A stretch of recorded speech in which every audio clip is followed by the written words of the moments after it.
의석을 정돈해 주시기 바랍니다.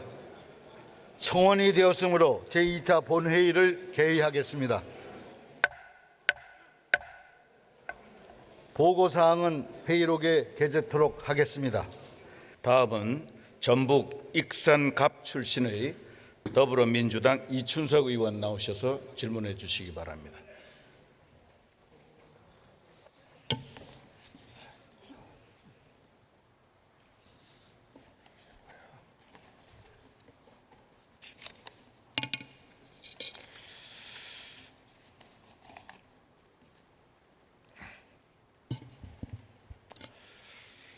존경하는 국민 여러분, 선배 동료 여러분, 전북 익산갑 출신의 민주당 이춘석 의원입니다. 사법개혁은 20년도 더 된 우리 사회의 과제입니다.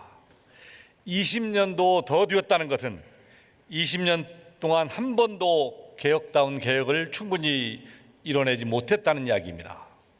그 1차적인 책임은 정치권에 있습니다. 검찰개혁을 시도할 때마다 우연인지 필연인지 정치권의 비리와 의혹이 발목을 잡았습니다. 국회가 꾸린 사개특위 역시 안팎의 반발에 부딪혀 번번이 좌절된 게 현실입니다. 정치권의 한 사람으로서 본 의원도 그 책임을 통감하고 있습니다. 아시다시피 검찰개혁을 본격적으로 출시하셨던 고 노무현 대통령께서는 검찰개혁을 끝내 이루지 못하고 비운의 결말을 맞이해야 했습니다.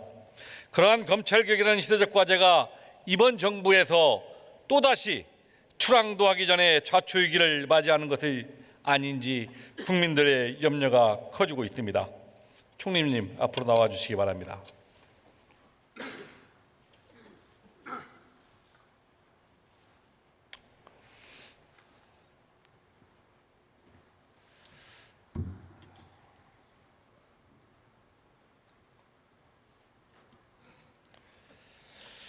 질문에 앞서 간단한 당부 말씀 먼저 한마디만 드리겠습니다. 지금 아프리카 돼지열병의 확산으로 전국의 양돈 농가들의 피해와 고심이 매우 큽니다. 방역과 확산 방지 대책은 잘 진행되고 있습니까? 네, 최선을 다한다고 했습니다만 뚫린 이상 잘하고 있다는 말씀을 드리지 못하겠습니다. 더 노력하겠습니다. 또한 태풍 타파로 인한 인적 물적 피해도 심각한 상황입니다. 모쪼록 정부가 미연에 방지할 수 있는 피해는 철저히 막고 빨리 복구할 수 있는 부분은 신속히 처리를 다해서 국민들이 생업의 안정을 기할 수 있도록 총리께서 각별히 챙겨주실 것을 부탁을 드립니다. 네, 그렇게 하겠습니다. 검찰은 조국 장관 후보자가 지명된 지 18일 만에 최소한 20곳 이상의 전방위적인 압수수색을 단행했습니다.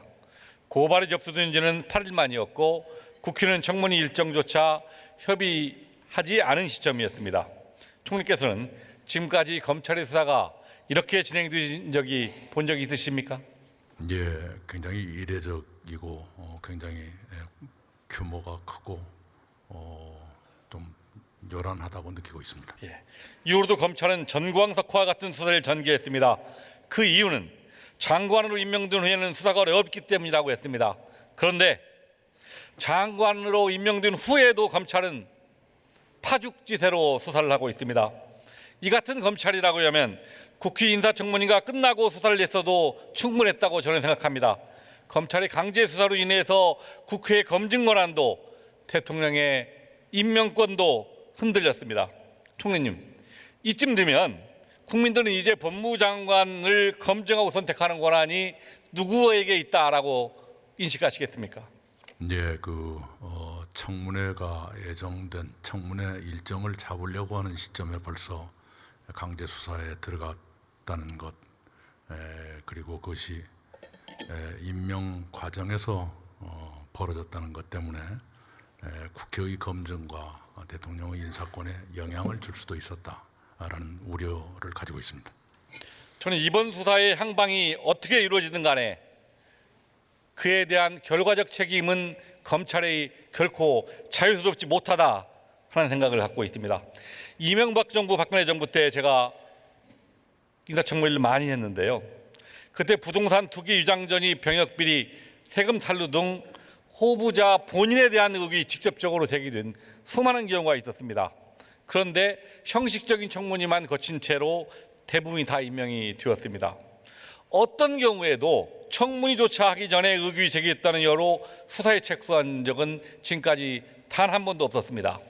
심지어 황교안 전 총리 후보자는 청문회 당시에 변관 변호사 시절에 특별 3인 노비 의혹이 불거져 고발 조치를 당했는데 검찰은 추측성 의혹에 불과하다며 각하를 해버린 적이 있습니다. 불과 2년 전에 온 국민을 공분케 했던, 그래서 결국 정권 교체마저 초래했던 국정농단 사건, 사법농단 사건도 저는 이 정도는 아니었다고 생각합니다. 잠시 표를 봐주시기 바랍니다. 검찰이 국정농단 특검 수사 70일 동안에 집행한 압수수색 영장은 대략 46건이었습니다. 또한 사법농단 수사 개시 75일간 집행한 영장은 약 23건에 불과했습니다. 그런데 개인 한 사람의 비리를 캐겠다고 불과 하루 만에 30곳 이상, 한 달 남짓 31일 만에 70여 곳 이상 납수한 것으로 지금 언론에 보도가 되고 있습니다. 심지어 강제를 수사한 지 한 달이 다 되어가는 시점에 사상 초유로 장관의 자택을 처와 자녀가 있는 상태에서 11시 넘게 먼지털이씩 압수수색을 했습니다. 그 다음 표를 봐주십시오. 국정농단 특검도 20명이었던 수사검사가 이번에서 최소로 제가 계산해도 21명 이상 투입된 것으로 알려져 있습니다. 국정농단, 사법농단 같은 국가적 게이트 사건에 투입된 검사들보다 더 많은 검사들이 한 사람의 개인 비리를 수사하는 데 투입된 것입니다. 이는 검찰이 어떠한 이유를 대도 표적 수사라는 의혹을 갖기에 충분하다고 봅니다. 총리님, 이것이 우리 수사가 지키는 수사의 비례성, 최소한의 형평성을 갖췄다고 보십니까? 저의 의견을 말씀드리기보다는 어제 나온 여론조사를 보면 이번 수사가 과도했다는 의견이 더 많은 것으로 나타났습니다. 과거에 전 현직 검사들의 불법과 비리에 수사와 비교해보면 더 기가 막힙니다. 총리님, 김학의 전 차관이 검찰 출신이 아니었다면 검찰이 누가 봐도 알 수 있는 그 영상을 모르고 모르는 사람이라 했겠습니까? 검찰 또는 다른 수사기관도 팔이 안으로 굽는 자기 식구를 감싸는 것 같다는 국민들의 의심을 받지 않기를 바랍니다. 노무현 전 대통령 논두렁시계 사건의 핵심 관계자 이인규 전 중소부장이 미국으로 도망갔는데 검사가 아니었으면 그렇게 도망가더라고 검찰이 놔뒀겠습니까? 이에도 벤츠 감사, 정윤우 게이트의 홍만표 검사장, 검찰의 제 식구 감싸기는 수없이 사례가 많습니다. 검찰의 칼날이 이처럼 누구에게는 한없이 간대하고 누구에게는 매섭고 날쌔다면 양쪽 다 저는 수사의 공정성을 인정하기 어렵다고 생각을 합니다. 시급한 민생을 수습하느라 여력이 없으실 줄 알지만 검찰개혁이라는 시대적 소명 안수하는 데 총리께서도 적극적으로 관심 가져주시고 잘 챙겨주실 것을 부탁드립니다. 네, 그러겠습니다. 들어가셔도 좋습니다. 법무부 장관 나와주시기 바랍니다.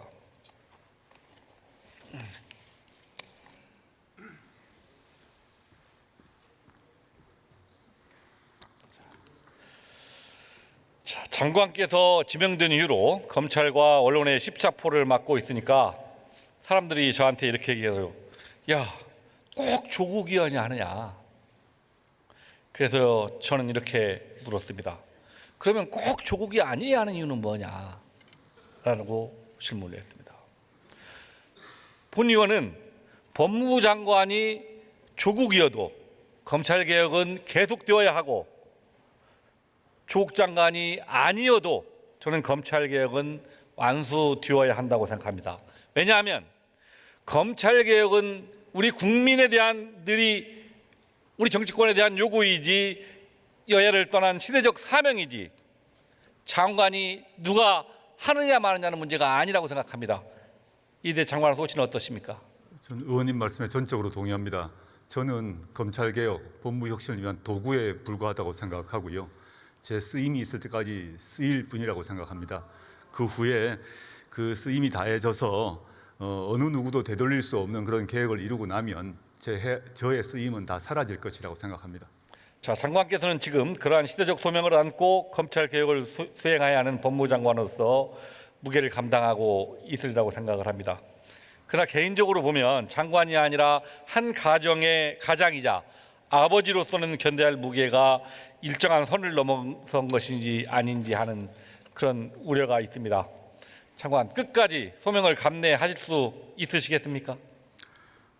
개인적으로는 저 배우자나 자식들이 겪는 고초를 아무 특별한 조치도 할 수 없이 또 방어도 할 수 없는 상태에서 지켜보기만 해야 된다는 점이 고통스럽습니다.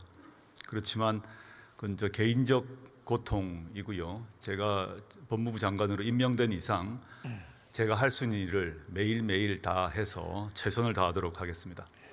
정권은 5년을 주기로 심판을 받고 국회의원은 4년으로 국민 여러분께 심판을 받습니다.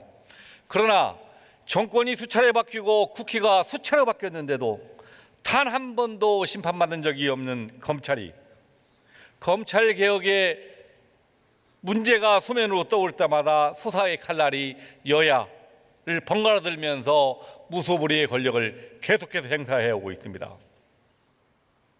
검찰개혁에 대한 국민적 요구가 높아서 검찰개혁을 시작할 때마다 이 저항에 부딪혀서 좌절중을 합니다. 장관, 예. 2012년 한상대 검찰총장이 왜 중뒤 사퇴했는지 아십니까? 혹시? 예, 기억하고 있습니다. 한상대 총장께서 중수부 폐지를 추진하셨는데 당시에 최재경 중수부장이 강력 반대를 함으로써 한 총장께서 나중에 사퇴하는 결과가 있었던 것 같습니다. 예, 그렇습니다. 당시에 제가 법사위원이었는데 김광준 부장검사의 뇌물 사건, 현직 검사가 수사하다가 성추행하는 사건 등이 계속 터지자 국민적 신뢰가 땅에 떨어졌어요. 예. 그러다 한상당 총장이 이를 수습하기 위해서 중수부 폐지를 걸으니까 중수부장이었던 사람들, 지금 검찰에서 소위 잘 나간다는 사람들이 검찰총장 물러나라라고 요구해서 물러나게 되었습니다. 저는 지금 논의되고 있는 검찰개혁에 대한 국민적 요구에 대해서 일선 검사 대부분이 반대한다고 생각하지 않습니다. 그보다 오히려 검찰 내 승진 코스를 독점하면서 검찰 조직을 좌지해 주어준 소수 엘리트 검사들이 반발하는 면이 더 크다라고 생각합니다. 장관께서는 어떻게 생각하십니까? 그런 맥락에서 저는 취임 전부터 또 약속을 했고요. 취임 후부터도 현재 검찰 조직의 압도적 다수를 구성하고 있는 형사공판부 검사들의 애로를 듣기 위해서 한 두 군데 청사를 방문했고요. 그분들이 생각하는 검찰개혁의 방향, 또 검찰 조직의 미래 등에서 듣고 있습니다. 그 의견을 취합을 해서 향후 검찰 조직을 바꾸고 검찰 문화를 바꾸기 위해서 노력하도록 하겠습니다. 최근 모 언론의 보도를 보면 특수수사와 기업범죄 사건 등과 같이 엄청난 수임료가 오가는 고액 사건들을 둘러싼 특수부 검사들과 소수 전관 변호사들이 카르텔이 있다는 주장이 제기되었습니다. 본 의원은 열악한 환경 속에서도 밤낮없이 민생사범과 싸우는 대다수의 검사들의 희생을 보존하는 차원에서도 이와 같이 특수 분야에서 특정인들이 그 직을 마치고 변호사로서 과다한 수임료를 챙기고 하는 이러한 카르텔은 반드시 없어져야 한다고 생각합니다. 이에 대해서 한번 챙겨보시겠습니까? 네, 지금 말씀하셨던 고위 검사들의 퇴임 후에 각종 정관예우 문제는 지금보다 더 강화되는 방식으로 규제되어야 한다고 생각합니다. 그리고 그 전이라 하더라도 검찰 조직 내에서 형사공판부 검사들의 인사 문제에서의 혜택, 복지 문제에서의 혜택 등이 지금보다 훨씬 더 강화되어야 한다고 생각하고 있습니다. 물론 저는 특수부 검사 모두가 문제가 있다고 생각하지 않습니다. 그러나 특수부 검사들에 비해서 형사공판부 검사들이 상대적으로 대우를 좀 덜 받고 있다라는 판단을 하고 있기 때문에 형사공판부 검사들의 인사나 복지 등에 있어서의 좀 가점이 주어져야 한다라는 생각을 하고 있습니다. 장관께서 취임 후에 지금까지 검찰개혁을 위한 일련의 행보들을 계속해 오고 있는데요. 지금 검찰개혁의 방점이 어디다 찍고 검찰개혁을 추진하고 계시는 겁니까? 저는 견제와 균형이라고 생각하고 있습니다. 검찰 조직이 아까 원혜영 의원님께서 말씀하셨습니다마는 한국 검찰은 OECD 국가 어떤 검찰보다 가장 막강한 권한을 갖고 있는데 그런 세계적으로 막강한 권한을 행사하는 데 있어서 통제 장치가 사실상 없습니다. 물론 법원에 의한 통제가 있습니다만은 법원에 의한 통제는 사후적 통제이기 때문에 사전적 통제가 되지 않기 때문에 검찰 권력을 어떻게 분산하고 또 검찰 권력에 대해서 어떠한 통제 장치를 만들 것인가가 검찰 개혁의 요체 중에 하나다라고 생각하고 있습니다. 예, 저도 동의를 합니다. 근데 본 의원이 오랫동안 법사위원을 하면서 느꼈던 게 하나가 검찰이 하지 않아도 될 수사를 하는 것도 문제지만 꼭 해야 할 수사를 하지 않는 것도 더 큰 문제라고 생각을 합니다.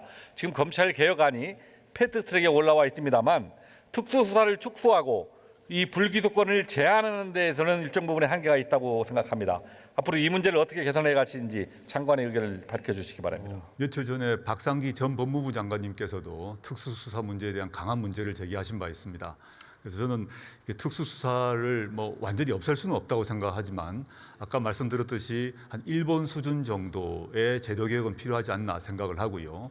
또 일본 경우는 특수부를 한 3군데 정도에 두면서도 동시에 특수수사를 진행하기 위해서는 그 고등검사장의 그 결재를 받도록 되어 있습니다. 그래서 특수수사가 남용되지 않도록 하는 장치를 두고 있는 것으로 알고 있습니다. 우리나라도 한번 고민해 봐야 되지 않을까라고 생각하고 있습니다. 자, 본 의원이 10년 전에 2009년에 국회가 검찰총장의 출석을 요구할 수 있는 법안을 발의를 했습니다. 왜냐하면 검찰이 엄청난 권력을 갖고 있음에도 불구하고 수사의 독립성이란 미명하에 법무부 장관의 뒤에 숨어서 그 책임을 계속해서 회피하기 때문입니다. 저는 검찰에 대한 민족 통제를 강화하기 위한 방안의 하나로서 검찰총장이 국회에 출석해서 하는 게 반드시 필요하다라고 생각합니다. 장관 견해가 어떠십니까? 검찰은 선출되지 않는 권력인데 선출되지 않은 권력이 OECD 국가에 비교해서 가장 막강한 권한을 갖고 있다는 점에서 반드시 선출된 권력인 국회의 통제가 반드시 필요하다고 생각하고 있습니다. 그 방안과 관련해서 검찰총장의 국회 출석을 할 것인가는 정부조직법을 바꿔야 되는 걸로 알고 있습니다. 그래서 지금 그 문제는 지금 그 검찰총장의 출석 법제화 문제는 법무부 장관의 출석 문제에 연동이 되어 있기 때문에 제가 한번 살펴보도록 하겠습니다. 지금 법안이 나와 있습니다. 그분 잘 검토해 주시기를 부탁을. 검토하도록 하겠습니다. 자, 넬슨 만델라라는 유명한 분이 이런 말씀을 하셨습니다. 제가 항상 좋아하는 말이기도 합니다. 용기란 두려움이 없는 게 아니라 두려움을 이기는 것이라고 했습니다. 예. 어려운 여건입니다만 오래된 국민적 여망인 검찰개혁 흔들지 말고 끝까지 완수해 주시길 부탁드립니다. 들어가셔도 좋습니다. 최선을 다하겠습니다.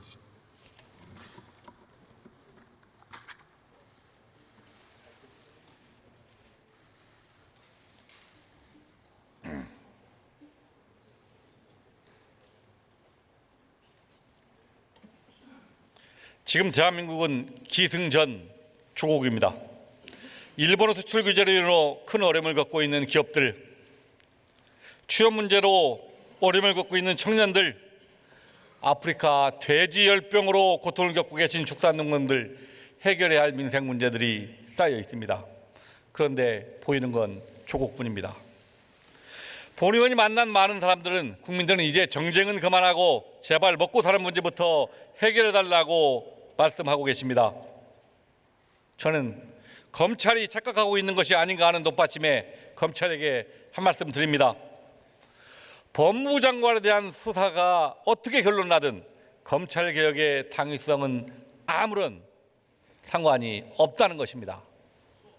검찰개혁의 명분은 과거 수십 년간 세계의 유례 없이 막강한 기소권과 수사권을 양손해주고 간첩을 조작하고 유서대필 사건을 조작하고 제19회 들보는 감싸고 남의 손톱 밑 까시는 손톱제 뽑아왔으면서도 아무런 견제장치 없이 개국 이래 한 번도 심판받지 않는 유일한 절대 권력인 된 검찰을 개혁하라는 국민의 요구에서 나온 것이지 법무부 장관이 누가 되었냐에 따라 나오는 것이 아니기 때문이다. 조국은 법무부 장관의 시간을 지키고 그 일을 하면 됩니다. 검찰은 검찰의 시간대로 수사를 하면 됩니다. 이제 마지막 곡은 우리 국회에 넘어왔습니다. 국회가 감당해야 할 문제가 있습니다.